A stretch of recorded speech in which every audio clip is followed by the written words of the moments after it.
If you're looking for tools, techniques, and practices, then this video definitely isn't for you. But if you are looking for the essence of what working therapeutically with somebody else is, then this is for you. So stick around. This video is going to really talk through attachment, but hopefully not as you've seen it before. And if you have seen it before, continue to expand on what it is that it offers in terms of how we can really pull it apart in a much deeper and more defined and refined way. So I'm going to have an assumption that you have quite a good idea around what attachment is, but to give us a very, very basic overview is when we are born, we naturally have caregivers. These are people that are designed to look after us and care for us because naturally as a child we are completely dependent. We are incredibly vulnerable and imperfect in the world. And I guess when we have that sort of level of authenticity just beaming from us, where we cry and we get our needs met, then naturally we're going to need a good enough experience from a caregiver that allows us to start to flourish and build an experience of the world. So what that experience we're hoping looks like when we talk about secure attachment is to have a really comforting and nurturing experience. One that has such a level of intimacy where it's safe and it's trusting, where we can go back and forth in really looking at how am I meant to make sense of this world. And what we learn is what's okay and what's not okay, and how we go about creating more deep experiences of the world, which is based on having that safe haven and that really nice place to land that feels emotionally and relationally connected. So where that starts to very expand as we grow up is we're able to go somewhere with our whole self, right? What we want to be able to know is that we can go to our parent in whatever expression that we need to, whether that be with our pain, whether that be with our things that we're struggling with, whether the things that we're proud of, whether there's things that we really just feel like are weighing on us and that we want to share. What I'm going to ask you straight away is that if you were really emotional, would you feel comfortable crying in front of your mum and dad today? Do you think that that's who you'd want to hold you in that experience? Is that person someone that gets you to the point where they are able to sit with you in your full, whole, developing experience of what it is that's going on? Now, you're an adult, so if that answer is anything but yes, then we have some sort of attachment wound or injury, because if you are a mother or a father yourself or aspiring to be one, then what I would hope is that throughout their whole experience is that they can come to you with absolutely anything and be able to comfortably get comfort, nurture, and being seen and heard and understood in. So easiest question to understand that we all have attachment wounds, because maybe that answer isn't a fuck yes. It's a, oh, I'm not sure. There'd be limits, and that's because of their imperfect experience a lot of the time, or because what their wounds have limited them to be able to do for you, right?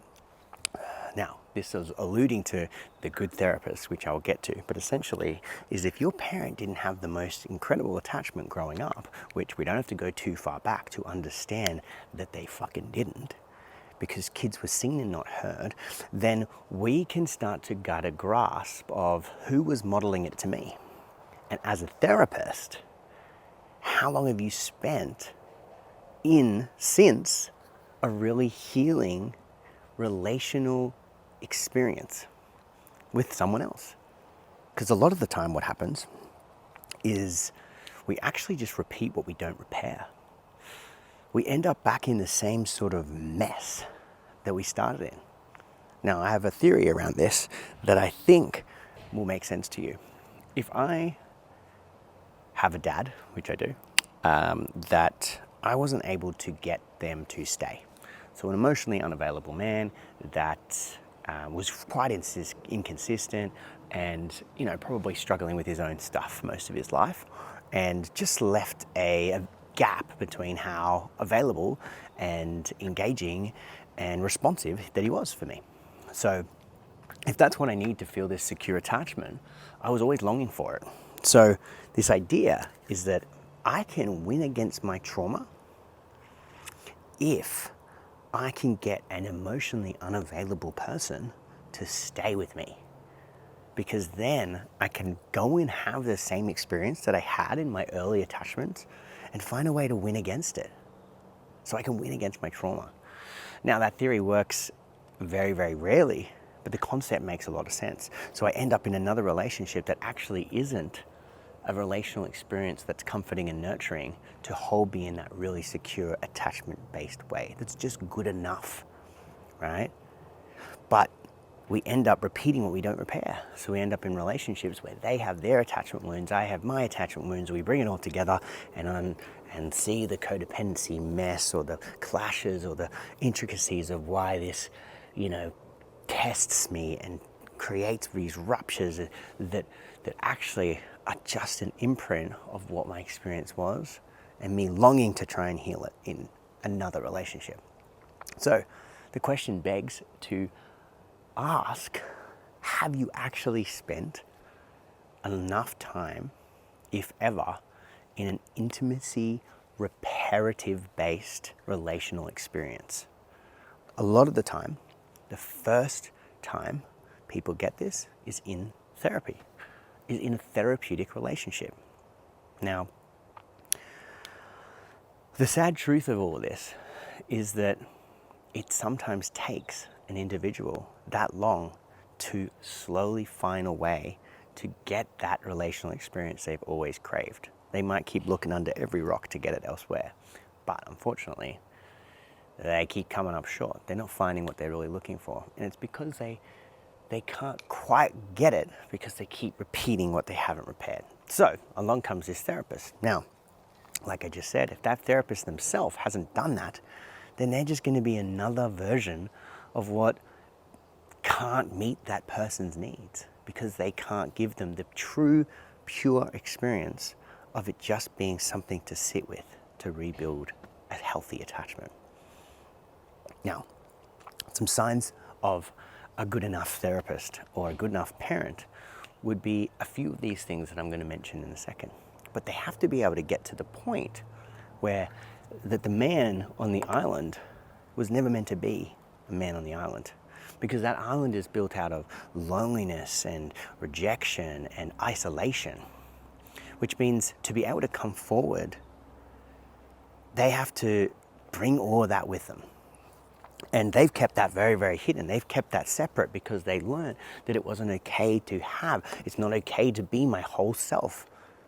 If I have this X, Y, and Z experience, it's not going to be comforted and nurtured, so I'll learn to shut it off and shut it down, right?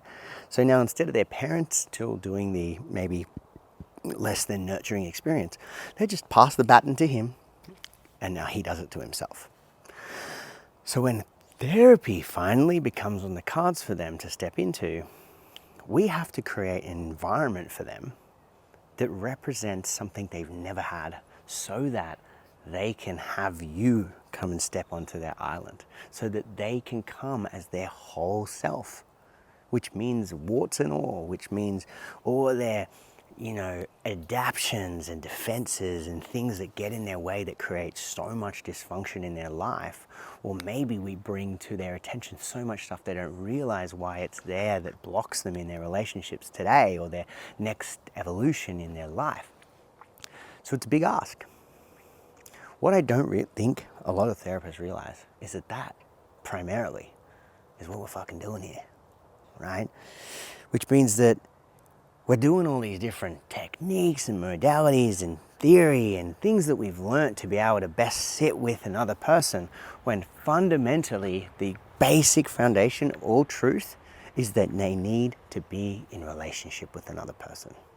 And ideally, the role that we play is to be a reparative experience for them, because they've had a whole wilder range of less than nurturing ruptures in their lifetime based on their childhood, which they're brought into their world and maybe still get caught up by, therapists included, that they're coming here to be able to share that, where we can then empathetically meet them there, where we can authentically and vulnerably be able to not just have compassion for them and, be able to help them build protection around themselves, but also be able to have parallel compassion for our own pain and our own protection that's needed because of that, to be able to then bring that to the table. This is a very imperfect then modeling of what it's like to be in a healthy, intimate, relational experience that is reparative with another. It is only then when we start to heal. And sometimes, as I said, this might be the first opportunity that that person has ever got to explore that. So what we're modeling, which is why I really want you to think about, have I had this experience myself? Because what we're modeling is how to be relational, how to show up to someone's experience, how to create intimacy with another human. We do that through helping them get to a place where they can do that from within, which involves reparenting. But in order to reparent, we have to sit with them in the co-regulation. We have to sit with them in such deep empathy, sit with, in the presence of what is the essence of embodied relating between two people, and slowly break this down. We're then teaching them self-compassion. That has to happen through a lens of my own self-compassion. We teach them how to have dialogue between and conversation with another person. We offer them risks and deep, intimate moments where we're able to give feedback. All this stuff is quite challenging if I've never met it myself. The more that that person is then able to reveal, then that can be brought forward. And guess what? We don't shame it. We don't say, oh, that's wrong. We don't say, yeah, you should keep that in the dark. Or, no, let's not talk about the past. Or let's keep that at one side because that's dysfunctional. We meet it and they learn that it's okay, that they don't have to be on isolation, lonely island, that they can vulnerably step into, whoa, this is repair. This is what I have never got, but now I can have. That's our role. So if that is how much we want to honor this room, this experience, to be that good therapist, that good enough parent that they never got, then can we say that we've had that for ourselves? A consistent, predictable, available, responsive and engaging person that we feel wholeheartedly able to trust, to be able to fully bring all of us to the table. I know for one, I've been in therapy for 11 years and I guess it didn't look like a reparative relationship because I didn't quite have the intimacy and trust with them to be able to get deep, for them to be able to question and challenge me, for them to be able to really meet me in my pain. Later, I found some really solid therapists, but I wasn't really seeing them that often. So again, I had this weird relationship that was, conditional and an hour, and it never felt like we were really deeply connecting. So again, maybe I've prolonged my healing because I haven't had the true depth of experience that I've really, really always craved, which is to have someone be a really safe enough experience for me in my relationship. I keep fucking trying to have it through each relationship that I have intimately outside of a therapist, but they've also got all their shit. Now, I've healed the most through relationship, but it's not the same, Or maybe you sit here longing for maybe one day it's going to happen with my parents. Maybe I can get my mum or dad to a place where they can be intimately relational with me. That is a grief that we have to sit with. And when we can sit with someone that's done it, like me as a therapist, who's had to sort of grieve that they won't be that for me anymore, then boy, can I meet you in that pain. Boy, can I help you surrender, help you ride the wave of powerlessness that pulls and grips at you, and then sit with you in absolute surrender and grief and so much pain about needs that were never met for that little boy or girl. But I can only say in the last couple of years, am I able to be that secure attachment role and figure that this person really needs?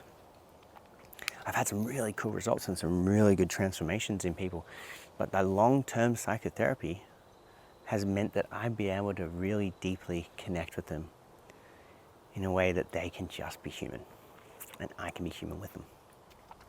It's repair. It's so reparative, and that is the key. Before we even give a modality, before we even say, this is what I think is going to help you, it's just that depth of sitting in true relational realm of experience, right? Hopefully this is making sense. When we have repair, when we can help them reparent and start to learn how to relate again, we can help them reveal themselves so that we can meet them with love and compassion. This will build safety and trust that they maybe have longed for and never had, right? But we need to do that for ourselves so that we can do that for them. And we need to keep having this experience in relationship. Maybe you've got to the point in your healing that you can now enter a really safe relationship and rebuild attachment with beautiful intimacy with your partner. Maybe not. But that's the work. And this is why having a good therapist helps you get closer to that place where that can be imperfect, but very, very, very natural and embodied, right? So, hopefully this is making sense. I'm going to change gears a tiny bit and come down into the whole world of facilitation, therapy, coaching, the works. Because a lot of the time we're not even framing that this is what we're going to do together. I'm going to represent a secure attachment that you're going to be able to know that I will be consistently and predictively there for you, helping you feeling seen and heard and understood, and also imperfectly meeting you as a human in this experience. Modeling what it's like to be kind to self, to love self, to be compassionate within, but then also meet you in the nuances and challenge of what it's like to be in relationship with another person, right? We can hold boundaries where we can say, that didn't quite land for me. They can really sit with them and say, I feel really sad when you express this. This is the nature and beauty of what it could be and what it gets to be, but we're not even framing it and referencing it like this. This is what we're going to embark on. And now I know, for one, that if I'm getting told this is what's happening in the experience, then it's going to help me learn it even more. That can help me identify this is actually what we're doing here is repairing relationship, repairing your attachment. But we don't bring it up, right? It's crazy. So deepening on this even more, I think traditional therapy, 1 hour every week or fortnight, can't represent what it needs to represent in the depth that it needs to be deep. Let's just say you didn't have a dad for 6 years, then you need the opposite of that in an attachment figure, right? Let's just say it's not 6, but it's very deeply attuned and intentional about where repairing your relationship so you can get the experience of what it's like to be with a safe person that's not going to let you down in the same way. And if they do, they're going to repair that rupture. Can traditional therapy really truly say that it meets that? It does, but it takes a really long time. Because 1, it's only designed for 1 hour. 2, it becomes less accessible for people. And 3, there's not much more than that. Maybe some therapists are setting little bits of homework, but it's just not creating the dynamic that's needed for it to showcase an attachment relationship. Coaching programs, maybe we're getting a little bit closer, right? Because coaching programs, there is a little bit more, there's a little less boundaries, right? Which just means we can go a little bit more into their world and step around a little bit. Maybe we can be a little bit more direct and challenging. Maybe we can sit into like trying to get to a result sooner and faster.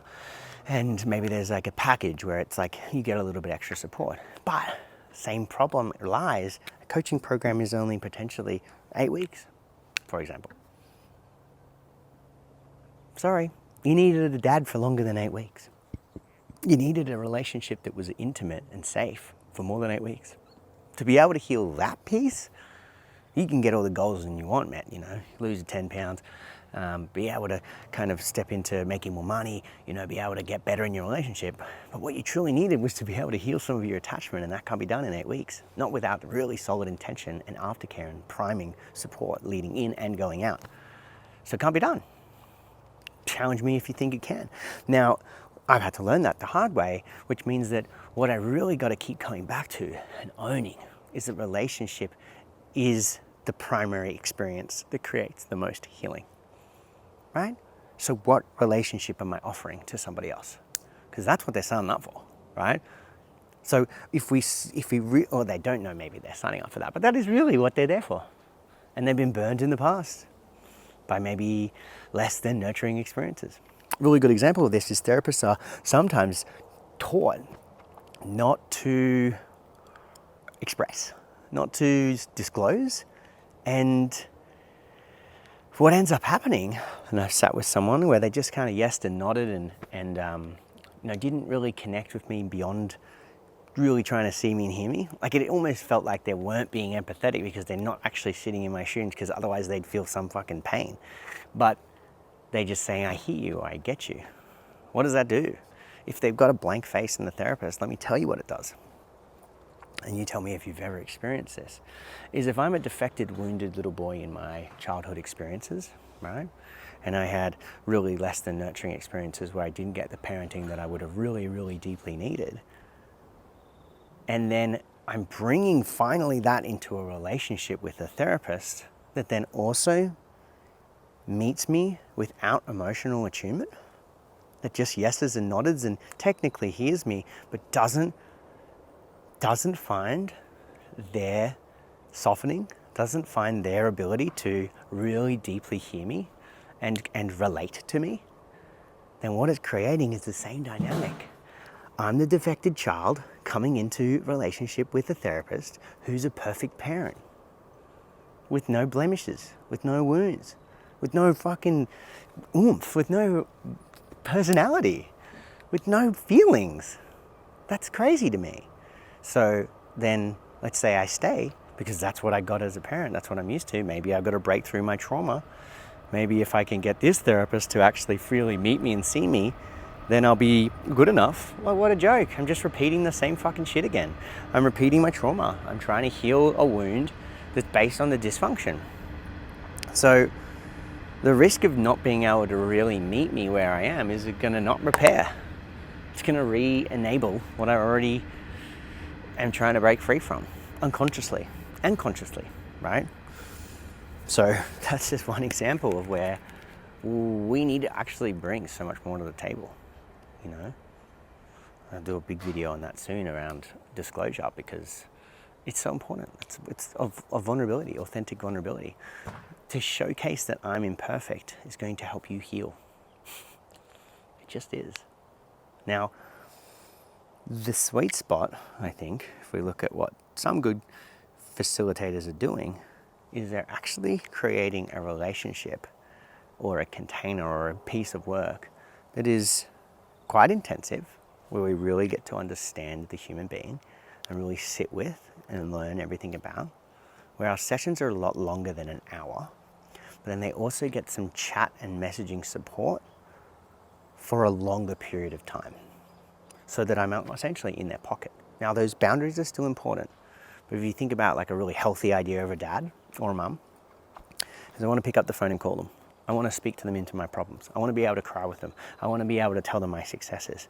I want to be able to workshop through some difficult stuff. Now, maybe you've got that with your parent, but they're never quite really truly meeting what you need. And they're always like, I end up calling my mum anyway, because that's the only person I know how to call. But it doesn't really meet my need.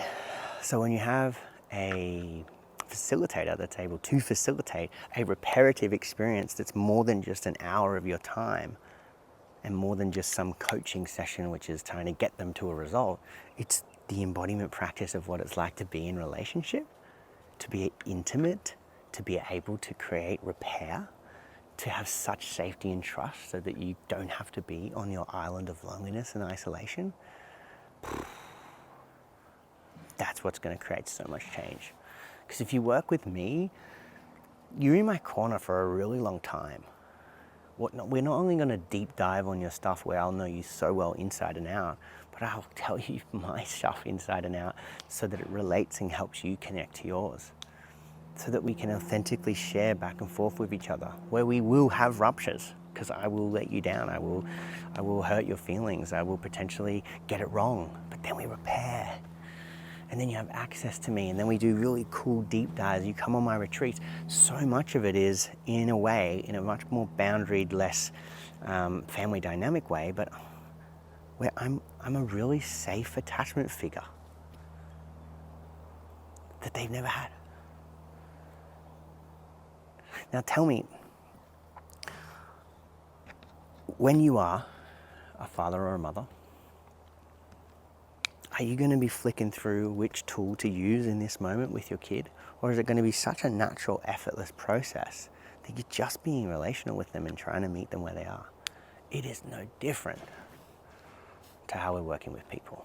And when we can actually highlight that that's what we're doing, we can really see that what all of this is at the foundational level and the most complex level is surfing the relational realm of building intimacy, having a relational experience that's built with comfort and nurture, where someone can slowly redevelop, come home to their whole self and be able to reveal parts of themselves that they've never revealed and heal them, where they're able to learn how to reparent themselves because of the relating that's happening with you and them together in the embodiment, but then also be able to deeply repair ruptures that they didn't even create. This is the essence of everything we get to put on top of this. When I start purely relationally, then we can do whatever needs to happen. Then we can process some stuff, because we've got this deep relational safety and trust where we're either on their island with them or taking them to an even bigger island where they can reconnect into the world. Let me know if this really lands for you. Let me know if you have any questions. But this is my take on attachment and how we heal from our attachment wounds. It starts in relationship. So we're going to make sure that the person we're choosing to do it with has had that deep experience themselves as well. So if you haven't, or you think I kind of haven't, then let's just have a deep dive session and figure out where there's gaps, or how do we keep refining so that you have an even more solid base to be able to create even more, ability for your clients to do the same thing. Thanks for listening. We'll see you on the next one.